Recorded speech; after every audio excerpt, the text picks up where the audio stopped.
मेरा नाम ज़ोई है। मैं 12 साल की हूँ। मेरी हाइट 4.10 फीट है। ये मेरी प्रोफाइल है।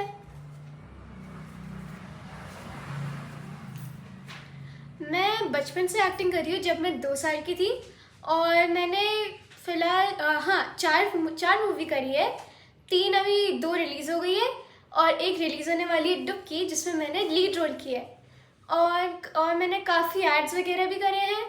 और मुझे फ़ोटोग्राफी पसंद है, पेंटिंग, ड्राइंग, और मुझे taekwondo, gymnastic, football, cycling, swimming, skating सब आता है।